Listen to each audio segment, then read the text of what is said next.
I am so excited for today.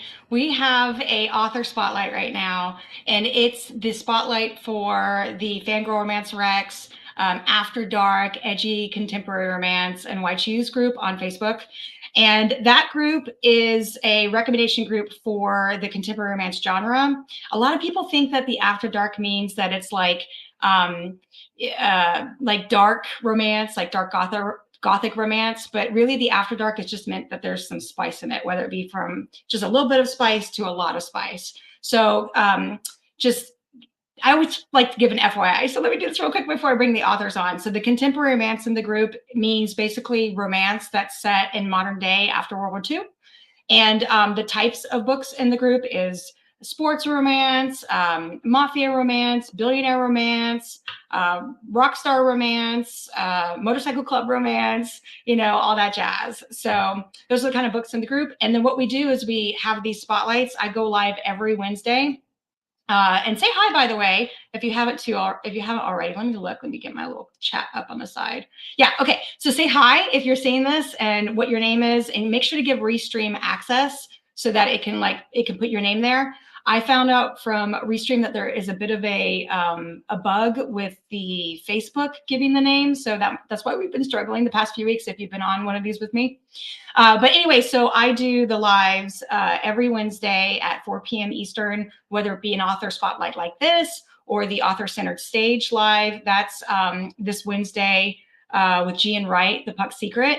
And then I also do lives for the groups as well. So that's every Wednesday, 4 p.m. Eastern. Today, good evening, Sarah Louise. I see you on chat. And so today is kind of like a special live. It's on a Monday. So it's not the typical time for us, but it just was a great time for us to do one. So, and there's supposed to be 3 authors today. We just have 2. One had something come up, unfortunately. So today we have Cameron Allie and we have Rhea Ryan. And I am just so excited to introduce you guys to these ladies. They're both in the group. And, it's just a good time to just talk about their books, what they write, how they got started writing. And then after we talk to each of them individually, I'll bring them on for a panel and we can talk about anything that you guys want to talk about, like Readers Take Denver. How about that? How about we talk about that? So we'll see. Oh, hey, Amy, I see Amy on here. So we're just going to have a good time. And here we go. So not without much further ado, right? That's the phrase. And sorry, my eyes, it's so funny because I have my camera on top of the monitor. So this is me looking up at it. But then if I look at my screen, I'm looking down and it is the way that it is. So anyways, without much further ado, let me bring in Cameron Allie. So here she goes. Hi. Hi. How are you? Hey, good. How are you? Good. Finally sunny out, so it's nice. I was gonna say because your filter on I don't know if it is a filter, but your camera is grayer. It's not. It's just okay, but it's sunny. It's really I'm in the kitchen. But not. Sunny, but not. So you were in Canada, right? Yeah. I'm in Ontario. Yeah. What? Ontario? Yeah. So about an hour north. So for those. Yeah. Say again. Sorry. About an hour north of Toronto. An hour north of Toronto. Okay. So for those of us that are geographically challenged, when you think of Canada, where is it, this way or this way above the United States? Well, it's above. I'd have to kind of look at a map. We cross over into Ohio or I think when I've come down to Columbus, Ohio for a reader. Okay. And we definitely crossed the border there. So I don't know if that helps. Not to put you on the spot or anything. I've actually been going to Toronto lately for work. So I'll be going back there in a few months. So I'll have to ping you. We'll have to get together. Yes. Yeah. Okay. Anyways, so it's really exciting actually to have you on one of these spotlights because you have been an active member in the other group, the FanGrrrl Romance Rex, the big group, with about 47,000 members. Yeah. It's a big and one. You write and you write would you refer to it as paranormal romance in that group? I do or romance fantasy. I also have a paranormal romance series too. Yeah. I'm all over the place. No. What is KCMO? What event is that? Get your butt to KCMO. We don't know. What event is that, guys? Let us know in the I don't know what that is. Okay, so but I was surprised to find out that you also write contemporary romance. Yeah. And one of your books is actually fairly older, so you've been doing this for a while. Mm-hmm. Yeah. Yeah. My first book. Actually, well, I cut my teeth in contemporary, and then I kind of bumped over into fantasy. You cut your teeth. I've never heard that phrase before. That sounds painful. Are your teeth okay? Yeah, for now. I started in contemporary. Okay. Yeah, and then I moved over.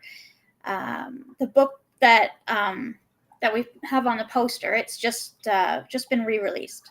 So the mistletoe one on the graphic right now. Yeah, on the graphic. Yeah. Yeah. So okay.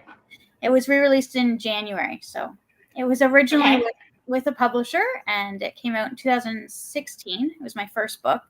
And since then, my rights have come up with the publisher, and I opted to self-publish it. So it's got a new cover, and it's a fresh edit, and it's a free download.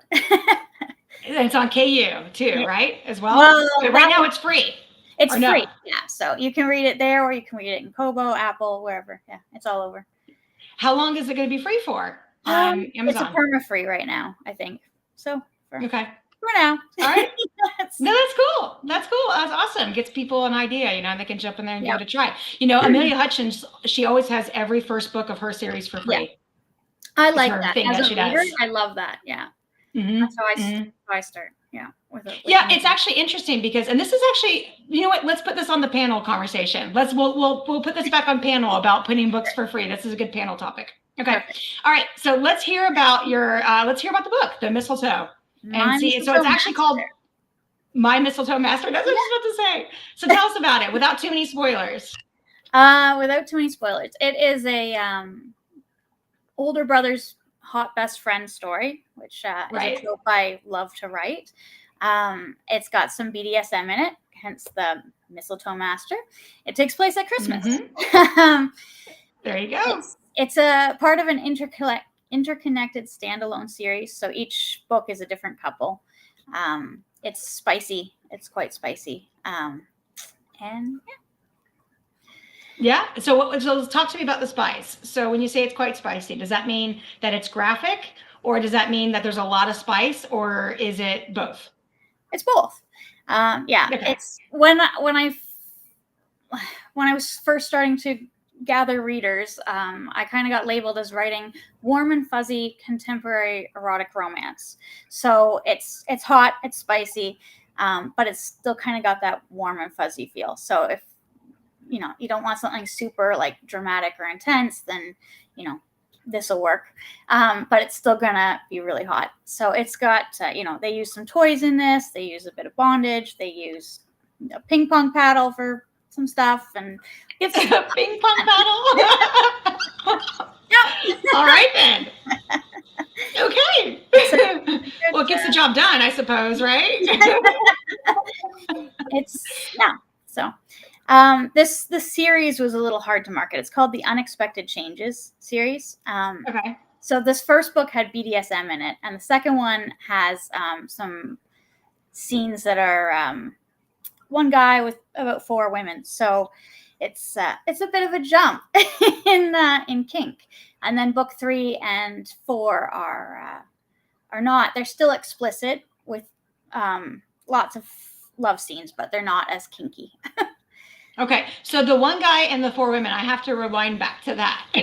Okay, so is that so? It's not a white shoes though. It's MF. Not really. But there's a scene. There's about 3 or 4 scenes, so it's okay to market. It's an MF, so it's they have a happily ever after together, the 2 of them. But his kind of thing is that he's been picking up these women, and he meets them in a hotel room, and they get together, and they have like this body positivity, enjoyment of each other. So it's just him and these 4 women, and generally he tends to go for curvy, heavier ladies, and yeah, so they you know, they have like this really cool kind of relationship with these other women because they, you know, they support each other. They sit down and they have a glass of wine and they talk about their day and their week, and then they kick things into spicy time. So yeah, it's Okay, cool. a different book. No, but that's good. It's different is good. Different is good. So, tell me about. So, first of all, your website has you as an erotic romance author. That's your market, right? What it says, yeah, on there, yeah. That's what it says. That's where I started, yeah. So, like, you had read the beginning of one of the fantasy books, and it's definitely a slow burn. It's still explicit love scenes, but there's not as many of them. The next book in that fantasy series gets a little bit spicier, but yeah, it's definitely slower burn. These ones are like, let's enjoy our time. Let's get right to it. That's good. So tell me about, because I don't think we actually talked about the storyline for the mistletoe. So my mistletoe master, we said that that the main character, the FMC, has a crush on her brother's best friend. Yes, yeah. Right. So she has a crush on him, and at the beginning of the book, she comes onto him at a party. She pulls him aside and kisses him under the mistletoe. And hence mistletoe master.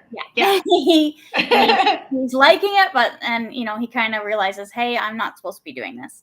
And so he tells her, I'm not interested. And she kind of disappears for 3 years, hides away at school, and then she comes back and he catches her watching a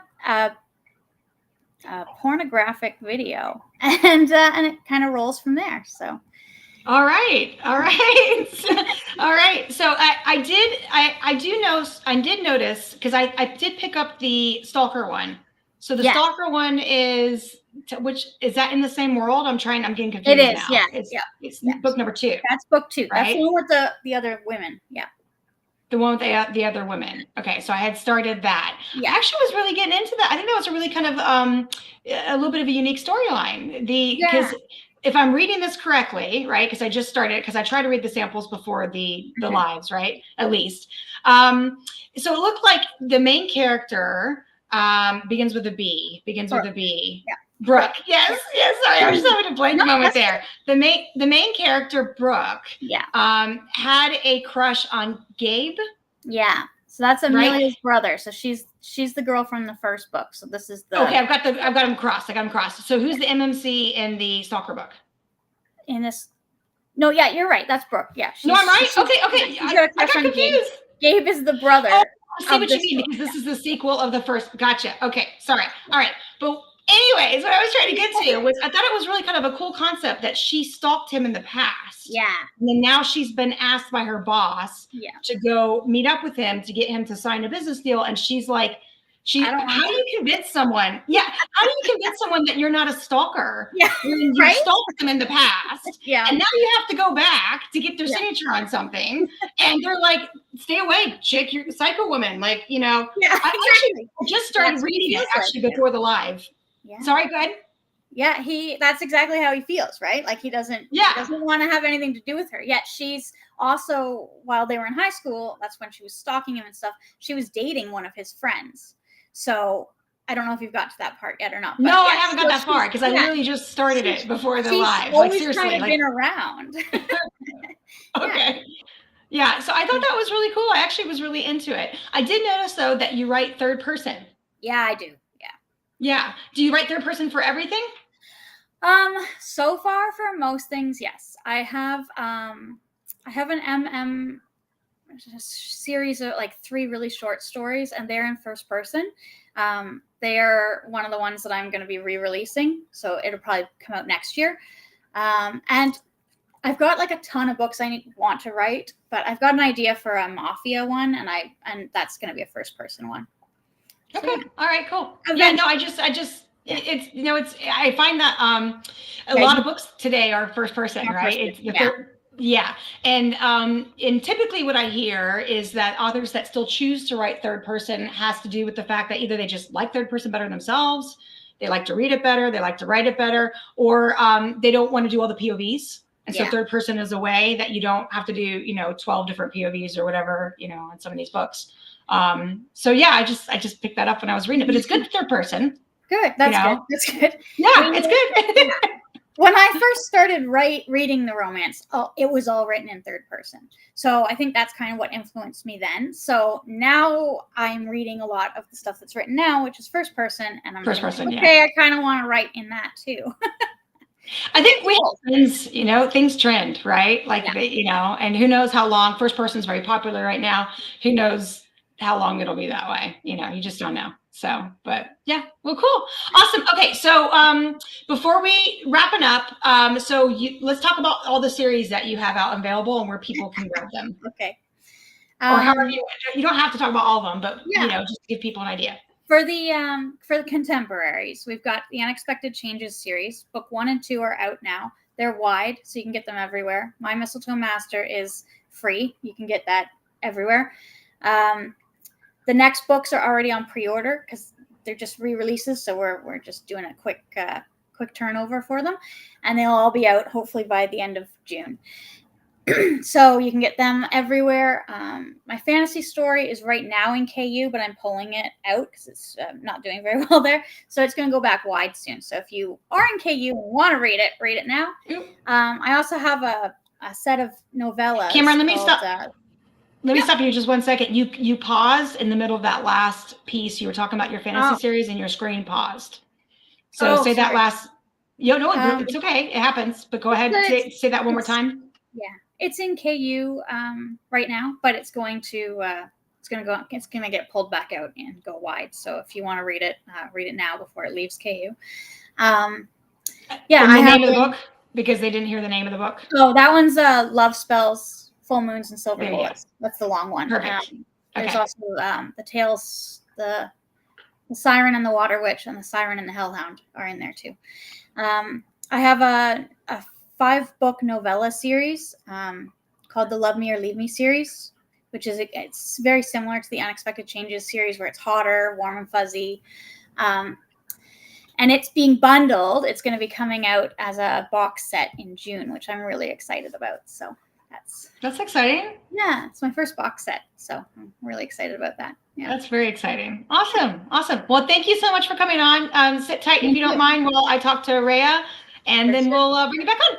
Perfect. Thanks. All right. Thanks. Thank you. Hi.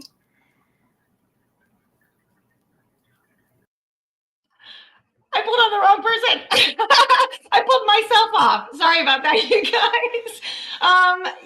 So Cameron, she is a sweetheart. She's been in the group. I feel like my camera's blurry. I don't know what. Oh, there we go. She's been in the group for a while. She's been really supportive of the group, really active in the group. And I had her on a spotlight a few years ago for the fantasy group. And it was just so much fun. And when I saw I had done a post asking about, do anyone in the edgy, dark contemporary romance group wants to do a spotlight? We'll do one. And she had piped up, and I was like, wait a minute, girl, you do contemporary romance too? So that was awesome. And I really did. I started reading her, the Stalker book, just before the live.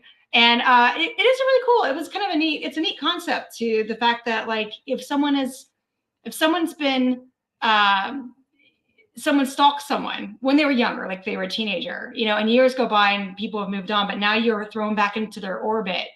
How do you navigate that? Right? Because like they're, crazy women get away. So I was really enjoying it. And like I said, I just started it just before this. So, okay. Anyways, let me move on to Rhea. She's been waiting patiently on the sidelines there. Let me get you, girl. Hi, Rhea. Hello. It's so nice to see you. Hi, this is Rhea Ryan, and who's also from Canada. This is true. Yeah, different part of Canada, Western Canada.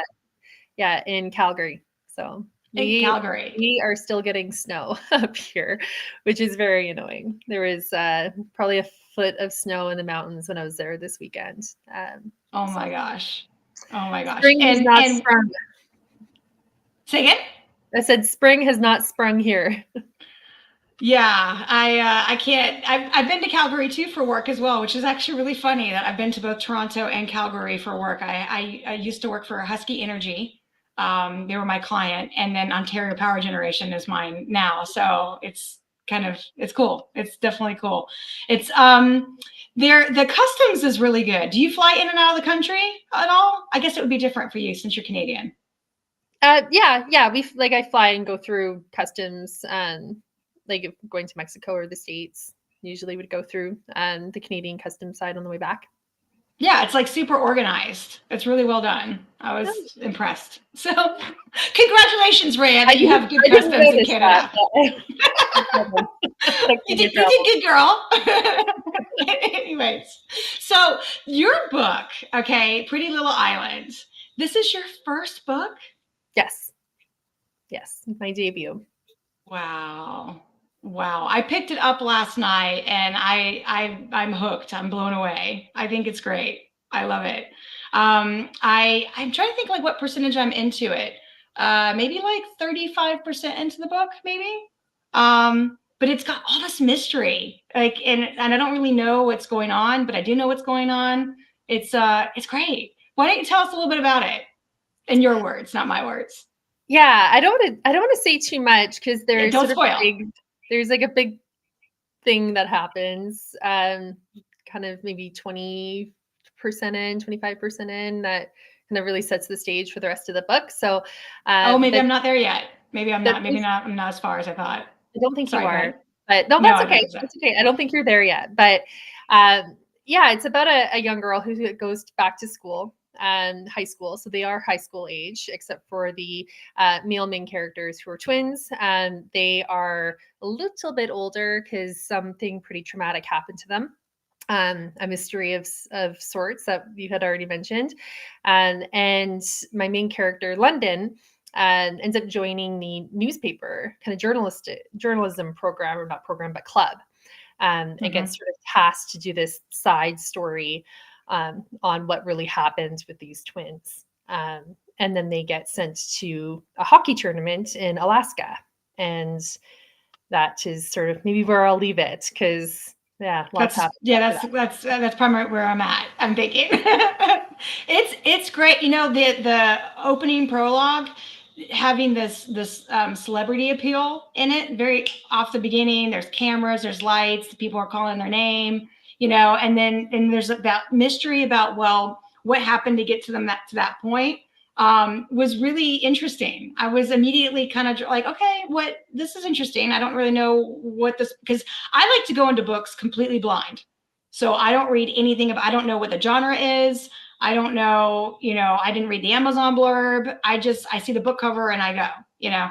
And so I was reading this obviously in preparation for today. And so I had absolutely no idea what it was about. And the prologue immediately drew me in. And then chapter 1, when they went back in time and she's on the beach, I'm not giving too many spoilers, but she's on the beach and there's like the click crowd nearby and the girl's starting to be catty and stuff. I'm immediately like, I was in, man. It's like drama. I love it. I think it's great. I really do. And it's not YA, so I should be clear. It's not YA. No, thank you for clarifying that. Yeah, there's somebody said, "Oh, I should get my 14, 15." No, do not get a 15-year-old to read this book. It is definitely adults. The characters are younger, on the younger side. But that it is not a YA story in any way, shape, or form. Yeah, I still don't know what it's about. Like, I know that we go back in time to high school. I know she was from the area and she left for some reason. We don't really know. There's like hints. Like, you have like a sentence in there that said something like, it was some kind of reference to a he. You know, some kind of in the past, a he changed that about me or something, or he did this, whatever, when she was coming back to school. And I immediately was like, who's the he? Like, wait, what happened to her? She was in ballet. There's some guy. Who's the he? What happened? You know, like, and so, like I said, like the little breadcrumb mystery for me has been perfect because it's been just enough to make me think, okay, what is that? And I want to read it to find out. Versus like being too mysterious and annoying the reader, you know? So, yeah, like I said, I'm really enjoying it so far, really loving it. And I'm excited to have you on here to talk to you about it. Yeah, most of my readers have said go in blind. It's the best way to read it. Not knowing what happens. And it takes you down a few twists and turns. And it is, I would classify it as a dark romance first. Okay. Yep. but definitely thriller aspects to it as well. Sort of maybe even half and half. There's lots of thriller that happens. So yeah, maybe a bit of romantic, exciting. But and then the two of the dudes in it are twins. Yes. Micah and Mason. Yeah. They are twins. Yeah. So you have two very different twins to lust over. So. Yes, one's very friendly, and one is, your typical guarded, pissy, MMC, right? Moody, brooding, like, oh, it's good. I'm really, and she's strong too, the FMC so far. She's been strong. I like her personality, and she's smart too, because she's like, I'm not playing into that. Like, I'm not, they're being catty, the girls. I'm not playing into that. Like, I don't want to be a part of it. I just want to graduate, move on with my life. I don't want to deal with all that cattiness. Of course she'll get roped into it, right? That's part of all the drama, but yeah, it's good. All right. So tell me about you. I didn't mean to go on and on and on. I'm just telling you, I'm really enjoying the book. Tell me about you. How did you start writing? This is your first book. All that jazz. So I think like during the pandemic, a lot of people, I think, started writing and got into hobbies like that. I didn't. I was watching other people do all these things and, baking and writing books and all these things. And I feel like I accomplished nothing because I was just coping through it. And then I decided to start writing, maybe because I was just not feeling like I was doing those things. So I picked up just doing a writing course and a writing book about 2 years ago now. And so I spent a full year writing. I wrote two books. And then I sent one of the books to a developmental editor just to get some feedback on it. And then that is the book that you're reading now. That's the one I decided to go with. But I did write two. So I have another one that I don't know if anybody will ever read it, but we'll see. I'm writing another one now that's not connected to this series particularly, but I'm hooked. I have the writing bug. I spent a lot of time sort of studying the craft and really wanting to understand it and appreciate it. And I just fell completely in love with this whole indie author thing. So I just decided to take the plunge and self-publish. And I published my book in December. That's wow. Yeah. And it's already doing really well too. Like you have what, close to 200 ratings, almost 5 stars. And it's just been since December. And it's your first book. Yeah, it's picking up. So I don't know if it's word of mouth or because I started with nothing. I didn't have a street team. I had some ARC readers, but I was, messaging people, just begging them to ARC for me. And, it was just me starting off. So I have a lot of respect for authors who have to start from scratch, and it does take time. So now I have a wonderful street team, which I didn't have before, and I love them. They are the best. That's awesome. That's awesome. Yeah. So they did. Yeah, that helps a lot too. As long as the street team follows the rules of the group, that's all I'm going to say. I have no complaints about my street team. They are fantastic. That's awesome. That's awesome. That's awesome. Yeah. Yeah. We had to change the rules and ban street team posts because we were getting in the groups, we were getting street teams that were literally just joining to drop the adverts, which is fine. But we have a no promo rule in the group because we want to be the voice of, readers, right? And have the real genuine recommendations, which it's tough, not to say that a street team isn't, that they are because they love the authors, but we just don't want the post to look promotional or a Facebook ad, like, at all in the groups, right? Yeah. So we had to amend the rules because it was happening so often. And it's just like, oh, but that's cool. That's great that you have one that follows and, supports you. That's awesome. So, yeah. All right, cool. It's a lot, but it's been a lot of fun. Yeah. So there's a question for you. It says, are Rhea's books connected? Book 1 of 3, but labeled a duet. Oh, yes. So what? Okay. Yes. So I did that. So there's a lot of backstory in book 1. So much so that I had to figure out what it was. And I did that by writing it out. And so I ended up writing a prequel novella that happened. So it explains a lot of what happened before the timeline of Pretty Little Island. So that I did it as a book 2 because I did not want people reading it first. And I was worried that if it was a prequel, that people would read it first. And that is not how I wanted people to experience the story. So it is a duet.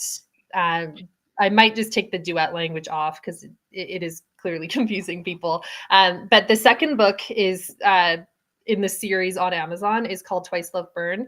It is meant to be read after Pretty Little Island, and it's sort of a bridge between Pretty Little Island and its sequel. The sequel is called Wicked Little Island, and it is coming out in July. And I'm glad we asked. Date up by a month because I have some impatient people who want to read it. So I made it happen a little bit earlier than I intended, which I'm really excited about. So.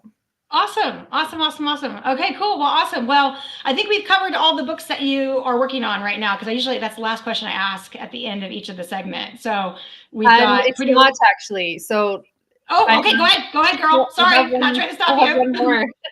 Yeah, okay, so go ahead. These are the ones that I'm publishing. Wicked Little Island is coming out in the summer, but I'm actually working on I've aged them up a little bit, but a dark college romance, sort of serial killer, heavy emphasis on the dark. Okay, good to know. So, lots of triggers. Read your triggers when reading my books, please. Mm-hmm. So that's coming out. I don't have a date for that one yet, but I've half written it, and I'm really excited about that one. Okay, awesome.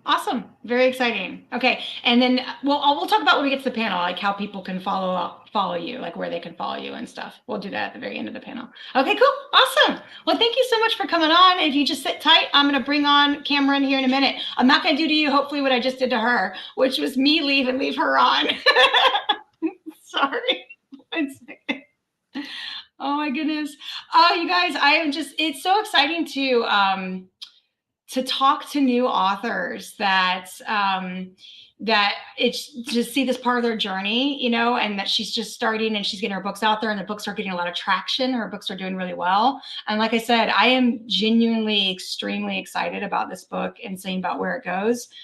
So it just was such a joy to talk to her and get to know, how she started writing. It's just cool, So anyways, check out the book if you haven't already. I have the links. I meant to say earlier with Cameron. I have the links to both of the books up in the post that you can go directly to Amazon and grab them. Okay, guys, I'm gonna bring them on for the panel. 1 second. Here we go. There's Rhea. There's Cameron.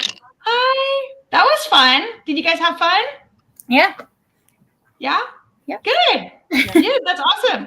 Okay. All right. So there's a couple things we wanted to talk about for sure. I said one of them in yours, Cameron. I was like, we should talk about that for a panel.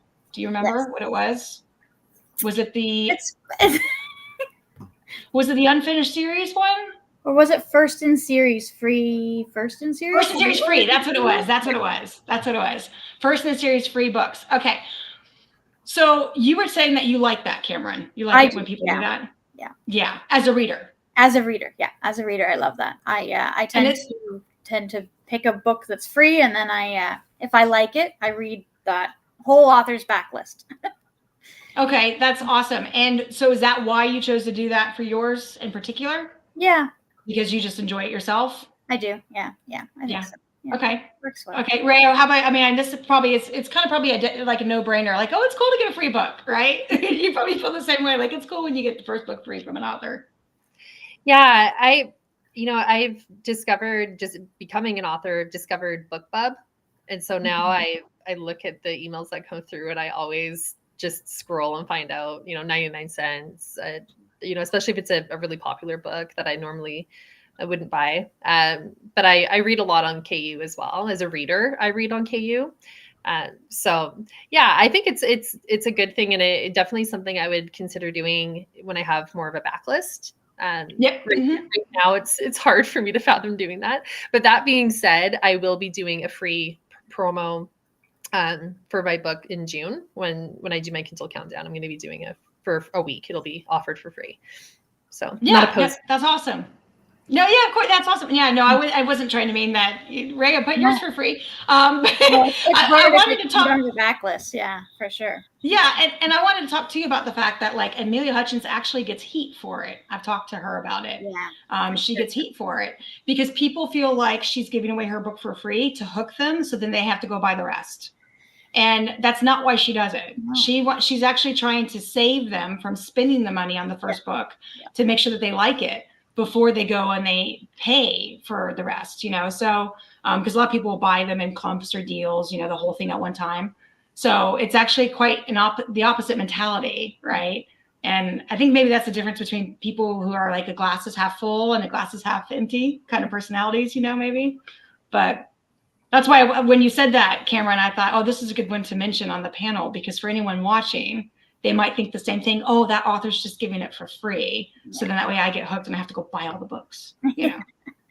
And that's not true. That's not why. No, definitely not. Yeah. As a reader, I like to know that I'm going to enjoy the book and that author's writing. And then, you know, if I do, they've got me, and that's great. And I'll love them forever. I just, But then there's other books that I'm like, I wouldn't have spent the money, or I wouldn't have read beyond that. So it was nice to have the free one, but it didn't catch me. So.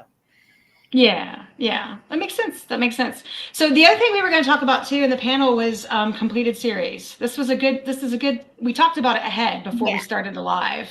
This is a good one to talk about because a lot of people ask for completed series. And it's actually a sore spot. If I'll do a recurring post in the groups saying, guys, totally understand the pain of not having the next book available. Like, we get it, you know, especially if there's a cliffhanger. But it's important to also read non-completed series because of XYZ. And it will cause, like, people get really up in arms about it. Like, they get really spun up about it. So what do you guys think? It's you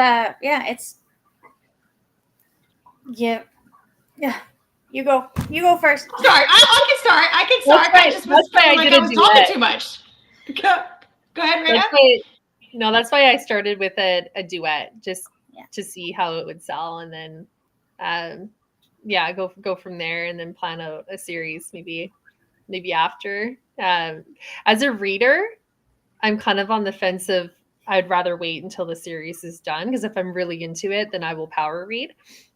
But as an author now, I have a bit of a different perspective, and it is really hard to write as quickly as people can read. It's impossible to keep up.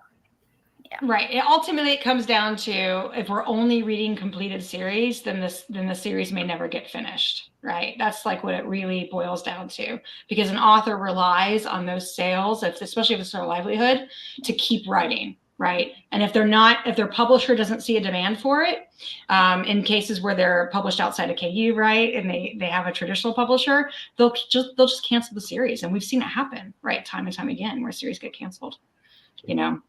So if the author's self-publishing, it's a lot of money to put out the cover and the editing and the formatting and all that. And it's, we're talking thousands of dollars, and you don't see that come back right away. Right. Lucky if you do see it come back. So right. So because a lot of people don't realize, but like when you have a publisher, they pay for a lot of those costs, right? And then they also get a lot of your sales, like a percentage of your sales. That's how it works, right? But when you self-publish, you don't have anyone paying those costs except for yourself. So that's coming all out of your pocket before you ever earned a dime. Yes. And a lot of people who are on KU, they have full-time jobs in other places because they can't afford to be a full-time author yet, not until their books kick off, right? So like a cover photo. How expensive is a cover photo, do you find, Cameron? Like, what did they range just to buy a cover for your book? The ones that I just bought were under 300 Canadian, but she's raised her prices this year, so now it'll be over 300 per book. So I'm re-releasing 5 books, so that's $500 right there. And then you've got all the editing for that, and that's going to be at least $200, $500, depending on how much editing you need. Yeah, editing's expensive too as well. Yeah. Yeah. And we're not complaining. It's that's what it is. Right. But it helps to buy them as they come out, because then you're supporting that author in their writing journey and their process. Right. Now, I know this is happening more in fantasy books, and we're starting to see it happen more. And it's something I'm going to be doing in the fantasy books not so much contemporaries, is where they're putting a summary in at the beginning. If it's a series, ongoing series, like a little refresh. So if you're reading multiple series, I love that. I love it. Yeah, I love that. I love that. I love that, because that's part of the complaint, right? Is like, I'll forget. Like, so I want to wait till they're completed, because I don't want to have to go back and reread a book before the next. And so that is the answer, the solution that a lot of authors are doing. C.N. Crawford does that. I was going to say she, it's they, a duo, a writing team, but they now do a summary at the front of every book of their previous book. So you don't have to go back and reread, and that way you can read them as they're coming out, So great idea. There's a comment here that says, I love waiting for the next book. It is such a build up and so exciting. Also fits in well with my mood reading. That's Amanda Starr. That is so true. Like, I actually prefer uncompleted series now for that reason, because I like to talk about it with others and have that anticipation. Join the authors group on Facebook, and then do posts like, oh, what, I remember, let's see, Broken Bonds, Jay Bree. There was a lot of questions about Atlas, that character. And like, as the series was coming out, people were dropping posts just saying, oh, do you think he's really a Bond? Do you think it's someone else? And it's just fun, right? To have all that like buzz. So anyways, it's like you bond with book besties, at least I find, so, but I think we all understand, right?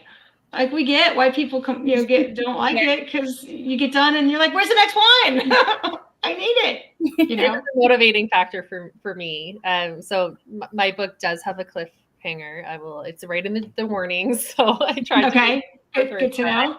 Well, in my mind, it wasn't a cliffhanger, but my reviews say differently. So I apologize in advance, because in my mind, it was happy for now. But anywho, that there was nothing more motivating to write and get the second book done than having so many people read the first book. It was just like, oh man, I gotta get to this. So I spent my very cold Canadian winter writing the sequel.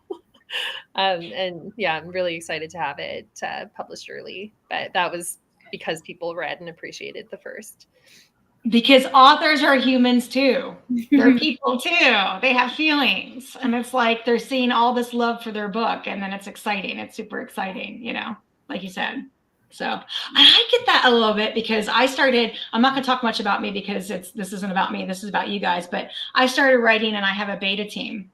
And I drop off each chapter to the beta team when I finish a chapter. And I am like on pins and needles, just waiting to hear what they think and what they say. And like, the Libby voice text, I'm like, this is like, so I know how that feels now. I didn't know that before as a reader, but it makes you want to write.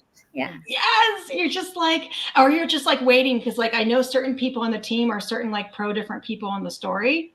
And so like, I'll write a chapter that's really favorable for like one possible scenario, and then like the ones that are like pro team this one character versus the one, they get really excited, they're like, oh, this finally happened. And then the other team people, they're like, no, and it's like, we already have teams having teams forming. It's great. And it's not a love triangle, but my favorite part of the authoring journey so far has been just having people reach out to me through DMs on Instagram or Facebook, just like, hey, I'm reading your book, and they just want to talk about it. And I love it. I will seriously give them all the time in the day. I'm like, I'll be here for you. Whatever you want to talk, I just live for it. It is my favorite thing. I love authors that are accessible like that. I love that. And I love authors that stay that way even when they get big. There are authors out there, Stephanie Hudson, she's super accessible. She'll respond to all of, to people who reach out to her. Amelia Hutchins talks to me. She started talking to me before my group started getting big, and it's just like, it's amazing that these authors will take the time. Stacey Marie Brown messages me, and it's like, that's so cool. Like, and it's not because I'm anyone special. Like I said, this is where my groups kind of got big. It's just because they care about their readers, So it's just cool. So stay that way before you guys get like, monstrous, and you have queues going all out the book signings for your books. Stay that way, So, but anyways, but yeah, no, that's awesome. So how can everybody get a hold of you? Like how, in light of that, like, is Facebook the best place? Are you guys on other socials? What's the best way? Rhea, we'll go with you first. Since everyone's just paused. We're polite Canadians. He's just talking. It's okay. Yeah, so I'm on everything. I'm on TikTok under Ryan.writes, on Instagram, Rhea Ryan Writes. I have Facebook group. I have a reader group. I have email. I have a website that I need to work on because it's a little underdeveloped right now, but I'm working on it. So yeah, I would say the best way to get a hold of me, I'm probably on Instagram the most, but I do spend quite a bit of time on Facebook as well, but I'd say I chat with people on Instagram the most is where I'm kind of interesting. Out the most. The messengers are actually decent on Instagram, right? On TikTok, it's like terrible, the messenger. Yeah, I don't like the TikTok for that networking. But I find a lot of DMs happen for me on Instagram. Yeah. Okay. Cool. That's good. How about you, Cameron? Mostly on Facebook and Instagram. I'm not on TikTok. I started it and then deleted it. Yeah, so Instagram, I think it's Cameron Allie Writes. And then on Facebook, I've got a Facebook page. I have a reader group, Cameron's Covey. And then I have a reader group for my Wolf Shifter series and a reader group for my Clay Ridge series. So if anyone wants to join those, if you've read them, then that's great. We've got a question. I was going to say we have a question about the book signings, which segues right into the book signing conversation. So, are either of you planning to go to any signings this year or next? 2, yeah. So I'm doing the Lowdown in Lit in Charleston in March 2025. And then it's not announced yet, but I'll be doing Sinners and Stardust in Boston in 2025. Okay. Cool. Awesome. I'm really excited about both of them. Very exciting. How about you, Cameron? I've got Ignite this coming summer in Toronto. So they're normally, I think this is their 7th or 8th year doing it, but they're normally in London, Ontario, and they've just moved to Toronto. So that's in August this year. Yeah. That's awesome. So it sounds like you and I have something in common because you're trying to work into getting a book signing in Orlando that you're hosting, not Orlando, in Canada. Yeah. And I'm starting with FanGrrrl Romance Rex. We are actually heading into the book signing area. So I'm working on getting one together for Orlando right now. That's sponsored by FanGrrrl Romance Rex. So it's exciting, isn't it? Getting into it's a little bit, especially after hearing all these posts with Denver, Readers Take Denver. It's like, wow, there's a lot to consider, right? Mm-hmm. Yeah. Yeah. That's, it doesn't sound good. Are you trying to do it through your author name? Are you trying to do a company? What are you trying to do? Just through the author name. I don't know. Yeah.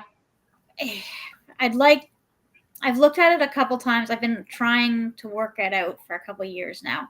My kids are little, so that makes it difficult. And I'm not writing full time, so it's not like there's an income there to spend towards it. So I'd have to be looking at a lot of sponsorships, but and the places keep moving on me where I want to do it. But let me see. Yeah. I'm going to a venue this weekend in Orlando to check it out. So nice. Yeah, I'm excited. It's one of those big hotels, like one of those, all the, big pools and all that stuff, because Orlando, I feel like I'm super lucky because there's just so many places in Orlando, it's like I live right near there. So it's like the no brainer, for me. So what year would you be thinking? What are you thinking if you're looking? 2025, but I don't think that's enough time because authors are already booked for 2025. Yeah, some do they book early. Yeah, so hard, you gotta plan ahead a lot. Yeah, so I'm thinking 2026, but I'm actually really lucky, and I'll wrap this up real quick. I'm actually really lucky because my brother and his wife, they host cheer competitions in the state of Florida, and they have it's East Coast cheer. They have a big company. And they go to all these different venues, and it's to the point now that they bring in so many people that venues want them to come. Mm-hmm. And so I'm just really lucky because they, it's not the same event, right, as a book signing, but it's similar concept. And so they know they know all of that. So they're going to be helping me along. And plus I have a team of people helping, of volunteers from FanGrrrl Romance Rex that are helping with, these are people that go to book signings all the time that have a lot of experience. And when it happened today with the readers, it didn't happen today. It happened over the weekend, right? But everyone's posting now. Yeah. Like Amelia Hutchins has a novel like on her page about it, right? It's hard. Amelia will just.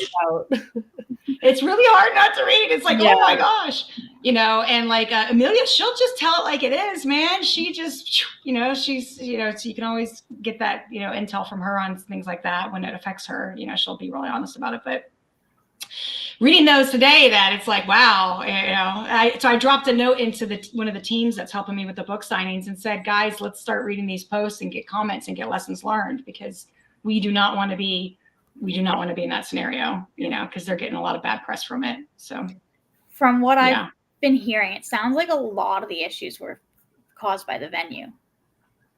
A lot of the stuff was at the venue. Also, maybe like overbooking, that just too many people there and not enough to manage it,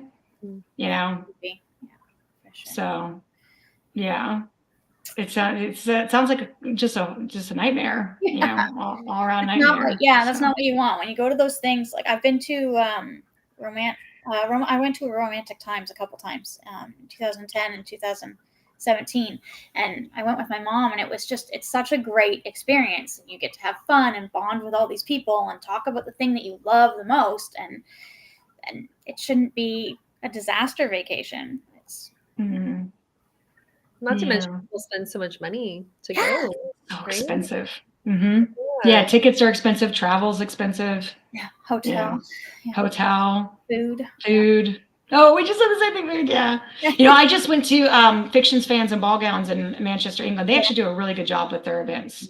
And I went there. I guest hosted. I hosted the authors panel, and the Twisted Sisters was on the authors panel. I'm like, this is crazy. How is this my life? But they're very organized. So it's like, I had a really good experience there. And I think most people who go there have a very good experience. A lot of book signings do great. I think this was kind of like just shocking because it was such a fluke, right? This is a pretty well-known book signing. That's why.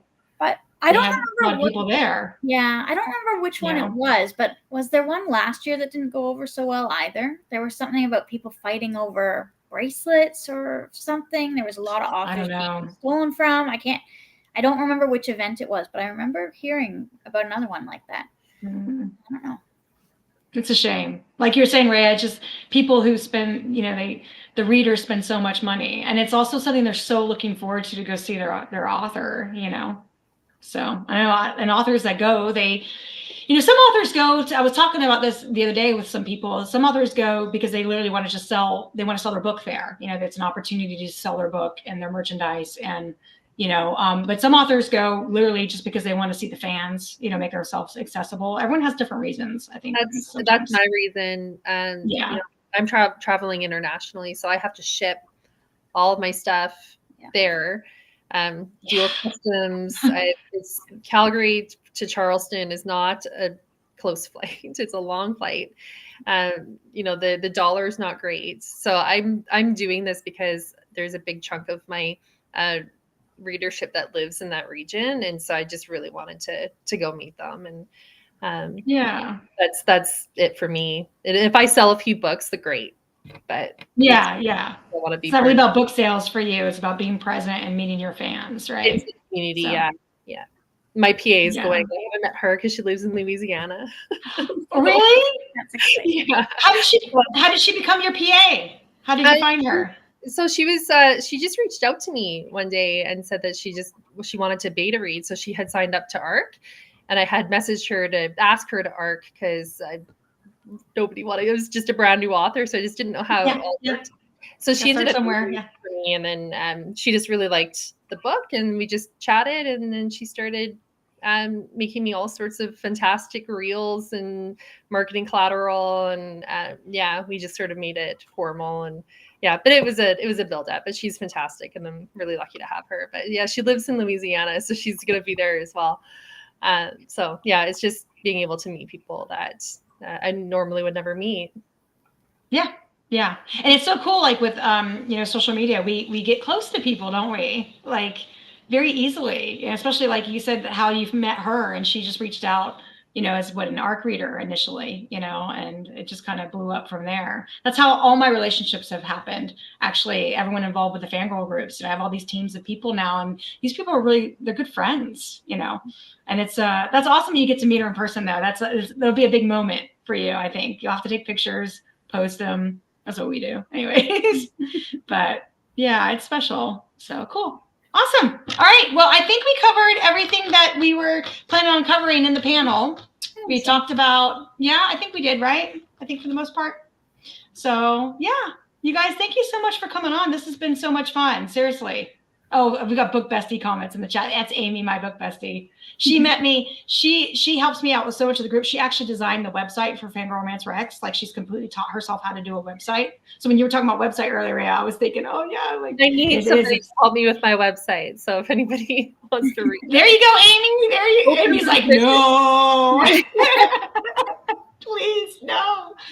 It's a lot of work, But the websites are so important. They're key, so it's worth it. But anyway, so all right, you guys. Well, thank you so much for coming on. Really appreciate it. This has been great. Seriously, really a lot of fun.